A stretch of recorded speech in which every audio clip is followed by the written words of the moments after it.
Former New York Times journalist Bari Weiss, who left her paper calling out the ideological bent, which had infected every aspect of the publication, well, she went on to start her own media operation, and it has just been snapped up by CBS.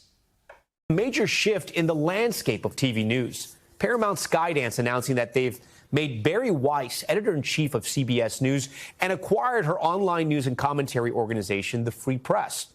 Weiss, who attended Columbia University, is a Pittsburgh native who now lives in New York. The Wall Street Journal writing she's known for her outspoken support of Israel and strong takes on polarizing topics, including gun rights, diversity, and inclusion programs, American higher education, and President Trump. She's a registered independent who at one point called herself politically homeless, unrepresented by the two main U.S. parties. And the left-wing media has reacted in such predictable fashion. Bari Weiss is a weird and worrisome choice as a top editor for CBS News, The Guardian reports. Well, joining me to discuss this and much more is Adam B. Coleman, founder of Wrong Speak Publishing and the author of a new book, The Children We Left Behind.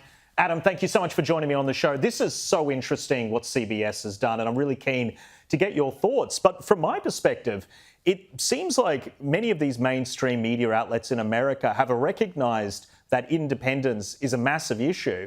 And you've essentially got a journalist that has, in a couple of short years, managed to build this online following, build her own brand to a degree that it's worth quite a lot for these mainstream companies that I think they're losing these audiences.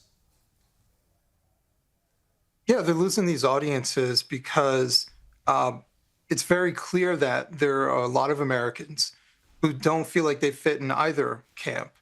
They're somewhere in the middle, just like myself, rather independent, independent-minded, and want to think for ourselves and don't want to necessarily go along with every party line, position. And so I think Bari Weiss represents someone who at least attempts to be fair. And I think that attempt actually comes through and why so many people have signed up with the Free Press. Yeah, it's going to be challenging for her, I think, to navigate the broadcast media differences from her traditional print background. But it's obviously interesting that they're doing it, I think, from an ideological point of view.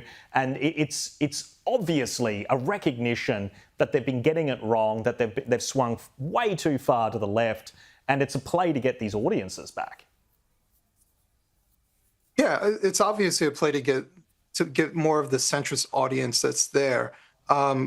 Whether she'll stay in that position for a long period of time and there won't be some sort of mutiny from the leftists within Paramount is a different story. But I can at least appreciate that Paramount sees a value coming from independent media and even more so coming from independent-minded readers and viewers. And maybe this is a change for the right direction to try to at least get some form of fair-minded media coverage. Yeah, we'll be following it closely. But now to the Middle East. But we start here. President Trump now providing new details on that peace deal between Israel and Hamas. In a cabinet meeting today, he said he expects the remaining hostages in Gaza to be released Monday or Tuesday, also saying he plans to visit the Middle East, but is still working on the timing. Trump hopes the deal will provide lasting peace in the region. We reached a momentous breakthrough in the Middle East, something that people said was never going to be done. We ended the war in Gaza and really, on a much bigger basis, created peace. And I think it's going to be a lasting peace, hopefully an everlasting peace. Now, this is such welcome news to all sides of politics that even the likes of CNN had reporters just openly praising Trump and labelling the peace deal momentous. You know, you talked, Aaron, about how we got here to this moment today. Can you tell us a bit about how this deal differs from, previous deals that we've seen eventually break down? Yeah, a couple things. One, the prior deal announced in January was a sort of a joint effort between then the outgoing Biden administration and President Trump's administration. What we're seeing now is a couple months into his term, President Trump kind of reestablishing, including that trip to the Middle East, his relationships with those leaders. That has played a role in just getting the sides to the negotiation table and getting this deal done. Adam, what a fascinating change of pace for the media's coverage of Donald Trump. I know you've been following how the media talks about him very closely and all the work that you do. I was actually quite pleasantly surprised that they are giving him the credit that I do think he deserves. And here in Australia, even our left-wing political leaders are praising Donald Trump. I never thought I would see it, for getting this peace deal up and actually potentially putting an end to this war after all this time. Were you pleased to see how the media has been framing this? Yes, but I hate to sound pessimistic since I'm usually an optimistic person. But I give it about 24 hours for them to find some sort of way to minimize his impact, his role in the peace deals. Maybe it was already happening. He just put his name on it and he's taking credit, or they'll come up with something. But at the end of the day, there is peace happening in a region that has been war-torn for the past couple of years. And there is something to be said about President Trump, at least in my lifetime, as a 41-year-old man. I've never seen a president aim for peace so often. He ran on essentially no more stupid wars like we were promised years ago with previous presidents. And instead of getting us into more conflicts, he's actually trying to not only minimize the amount of conflicts that we get into, but to bring peace for conflicts that we're involved in and conflicts that other people are involved in. He truly wants to be the peace president. And whether it's for bragging rights or whether he just truly wants peace around the world, that's up to the person who hates him or likes him to determine that. But what I care about is that he's actually achieving it. Yeah, the outcome's probably what's most important. Well said.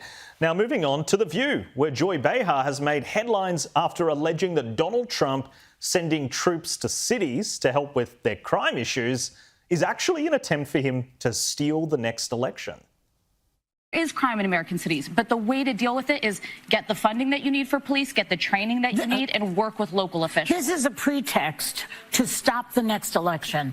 That's what I think it is. I would say, Adam, they can't help themselves, can they, with this kind of inflammatory rhetoric? No, they can't. The View, especially Joy Behar and Whoopi Goldberg, they're essentially what I would call blue anon. They come up with different conspiracy theory thoughts. But if you were to ask her follow-up questions like, how exactly would he stop the election, she would not have an answer.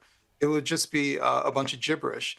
But the good thing is that they don't have a ton of viewership. No one really takes them seriously as far as political thought leaders. The Price is Right gets more viewership than The View. So, are these people crazy? Yes.